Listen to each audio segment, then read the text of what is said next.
ಆತ್ಮೀಯ ಬಂಧುಗಳೇ, ಶ್ರೀರಾಮಚರಿತ ಮಾನಸ ಅಯೋಧ್ಯಾಕಾಂಡ, ಇದರಿಂದ ಚೌಪಾಯಿಗಳು ಮತ್ತು ದೋಹೆಯನ್ನು ತಿಳ್ಕೊಳ್ಳೋಣ.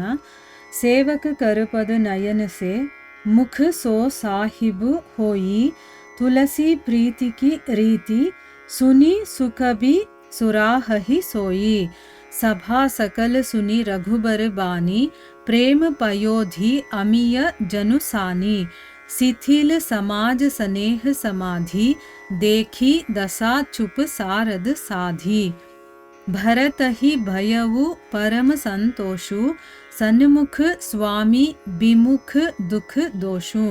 मुख प्रसन्न मन मिटा विषादु, भा जनु गूंगे ही गिरा प्रसादु. कीन्ह सप्रेम प्रणामु बहोरी, बोले पानी पंकरुह जोरी. नाथ भयवु सुखु साथ गये को, लहेवु लाहु जग जनमु भये को. अब कृपाल जस आयस होई, करो शीस धरी सादर सोई. सो अवलंब देव मोहि देई, ಅವಧಿ ಪಾರು ಪಾವೌ ಜೇಹಿ ಸೇಯಿ. ಇವು ಚೌಪಾಯಿಗಳು ಮತ್ತು ದೋಹೆ. ಈಗ ಇದರ ಅರ್ಥವನ್ನು ತಿಳ್ಕೊಳ್ಳೋದಕ್ಕೆ ಪ್ರಯತ್ನ ಮಾಡೋಣ. ಇಲ್ಲಿ ತುಳಸಿದಾಸರು ಹೇಳ್ತಾರೆ, ರಾಮ ಭರತನಿಗೆ ಹೇಳ್ತಾನೆ, ಸೇವಕ ಸ್ವಾಮಿಯ ಕೈ ಕಾಲು ಕಣ್ಣು ಬಾಯಿ ಇವುಗಳ ಹಾಗೆ ಇರಬೇಕು.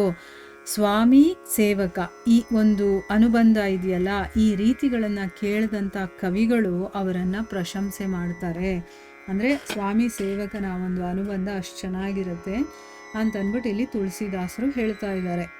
ಪ್ರೇಮಾಂಬುದಿಯಲ್ಲಿ ಹುಟ್ಟಿದಂತಹ, ಅಮೃತದಲ್ಲಿ ಅದ್ದಿದಂತಹ ಶ್ರೀ ರಘುನಾಥನ ವಾಣಿಯನ್ನು ಕೇಳಿದಂತಹ ಇಡೀ ಸಮಾಜನೇ ಪ್ರೇಮ ಪರವಶವಾಗುತ್ತೆ.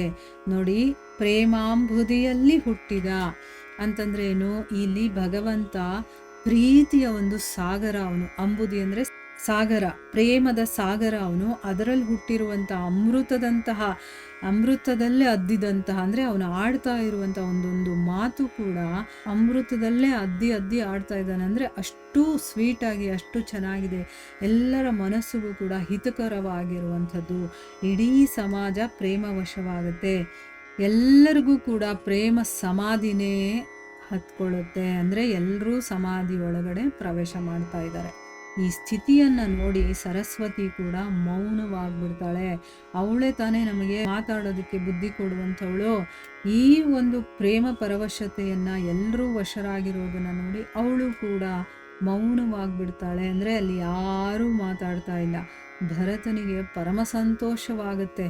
ಸ್ವಾಮಿ ಅನುಕೂಲವಾಗಿರೋದನ್ನು ನೋಡಿ ಅವನ ದುಃಖ ದೋಷಗಳೆಲ್ಲ ಓಡ್ ಹೋಗುತ್ತೆ. ಅವನ ಮುಖ ಪ್ರಸನ್ನವಾಗಿಬಿಡುತ್ತೆ. ಮನದ ವಿಷಾದ ಅಂತಂದರೆ ಅವನ ಮನಸ್ಸಲ್ಲಿ ತುಂಬಾ ಏನೇನೋ ಇತ್ತು. ನನ್ನ ಬಗ್ಗೆ ನನ್ನ ಅಣ್ಣ ಏನು ಅಂದ್ಕೊಂಡ್ಬಿಟ್ಟಿದ್ದಾನೋ, ನಾನೇ ತಪ್ಪು ಮಾಡಿದ್ದೀನಿ ಅಂತ ಅಂದ್ಕೊಂಡಿದ್ದಾನೋ ಏನೋ, ಹೇಗೆ ಮಾತಾಡ್ತಾನೋ, ನನ್ನ ಬಗ್ಗೆ ಗೌರವದಿಂದ ಮಾತಾಡ್ತಾನೋ ಇಲ್ವೋ, ನನ್ನ ಬಗ್ಗೆ ಅವನ ಮನಸ್ಸಲ್ಲಿ ಏನು ವಿಷಯಗಳಿದೋ, ಏನೇನೋ ಅವನ ಮನಸ್ಸಲ್ಲಿ ಓಡ್ತಾ ಇರುತ್ತೆ.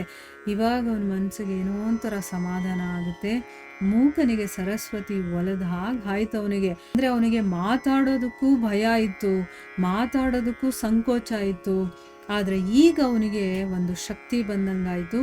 ಅದಕ್ಕೆ ಭರತ ಏನು ಮಾಡ್ತಾನೆ, ಪ್ರೀತಿಯಿಂದ ಪ್ರಣಾಮವನ್ನು ಮಾಡಿಕೊಂಡು ಕೈ ಜೋಡಿಸ್ಕೊಂಡು ಈ ರೀತಿ ಹೇಳ್ತಾನೆ. ಏನು ಹೇಳ್ತಾನೆ? ಸ್ವಾಮಿ, ನಿನ್ನ ಜೊತೆ ವನಕ್ಕೆ ಹೋಗುವಂಥ ಸುಖ ಕೂಡ ನನಗೆ ಲಭಿಸಿದೆ. ನನ್ನ ಜನ್ಮ ಸಾರ್ಥಕವಾಯಿತು, ಸಫಲವಾಯಿತು.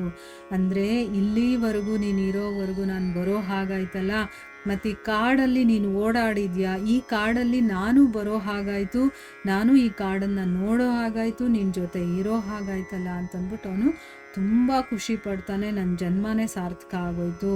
ಹೇ ಕೃಪಾಳು, ಈಗ ನಿನ್ನ ಅಪ್ಪಣೆ ಏನಾದರೂ ಆಯಿತು ಅಂತಂದರೆ ಅದನ್ನು ನಾನು ಆದರದಿಂದ, ತುಂಬ ಗೌರವದಿಂದ ನಾನು ಶಿರಸ ವಹಿಸ್ಕೊಳ್ತೇನೆ.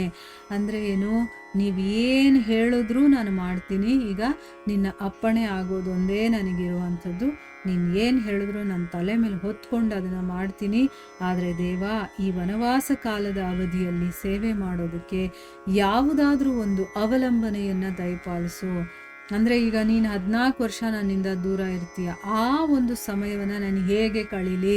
ನನಗೇನಾದರೂ ಒಂದು ಆಧಾರವನ್ನು ಕೊಡು ಅಂತಂದ್ಬಿಟ್ಟು ಇಲ್ಲಿ ಭರತ ಕೇಳ್ಕೊಳ್ತಾ ಇದ್ದಾನೆ ರಾಮನಿಗೆ. ಮುಂದೇನಾಗುತ್ತೆ ಅಂತ ನಾವು ಮುಂದಿನ ಭಾಗದಲ್ಲಿ ತಿಳ್ಕೊಳ್ಳೋಣ. ಹರೇ ಕೃಷ್ಣ.